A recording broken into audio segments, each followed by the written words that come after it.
Fil-ġimgħat li għaddew bdew ix-xogħlijiet fuq il-kampus il-ġdid tal-Istitut tal-Istudji Turistiċi l-ITS fi Smart City fil-Kalkara.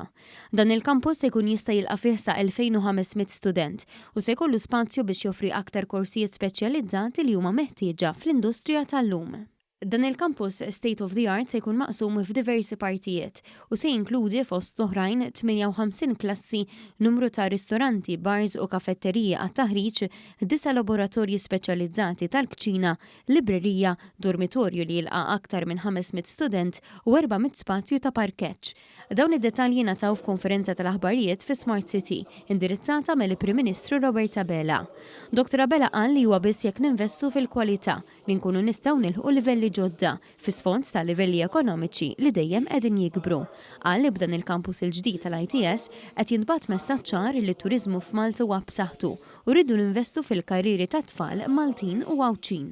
Dan l-investiment qawwi li se jsir hawnhekk ġewwa Smart City qed jibgħat sinjal qawwi ta' gvern li huwa totalment konvintu jemmen daqskemm kien jemmen qabel u se jibqa' jemmen u b'aktar konvinzjoni f'dan is-settur tant importanti tat-turiżmu. Il-Prim Ministru semma ċifri b'saħħithom fis-settur turistiku ta' pajjiżna matul l-aħħar xhur li jiġdu l-irkupru b'saħħtu wara l-pandemija.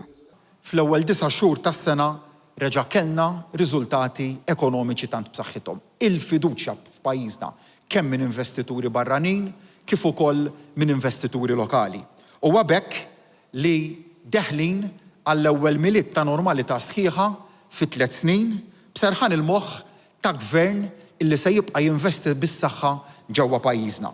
Fil-35 anniversarju tal-Istitut tal-Istudji Turistiċi, il-Kap Eżekuttiv tal-ITS, Pierre Fenech, qal li dan il-proġett għandu jiżviluppa f'ċentru ta' taħriġ naturali għal ħaddiema prospettivi fl-industrija tal-ospitalità u dawk li diġà jaħdmu fiha. Qal li l-anaħħari huwa li mhux biss inkomplu ninvestu fin-nies, iżda nattiraw ukoll numru akbar ta' studenti internazzjonali li jażlu li jiġu jistudjaw f'pajjiżna.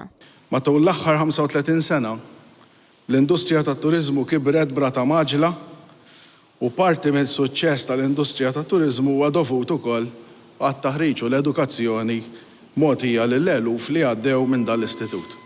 Il-Ministru għat-Turiżmu Clayton Bartolot kellem dwar it-tema użata għal din il-konferenza, ninvestu fil-kwalità, u qal li dan huwa proprju l-ħsieb tal-Gvern għat-Turiżmu f'Malta biex mhux biss jibqa' kompetittiv imma jagħmel il-qabża li jmiss fil-kwalità. Spjega li apparti dan il-kampus se jitnieda ċentru ta' taħriġ biex il-ħaddiema kollha jkollhom il-ħiliet meħtieġa li bihom ikunu jistgħu ilaħqu mad-domanda eżistenti biex Malta tkun tista' toffri l-aqwa prodott possibbli.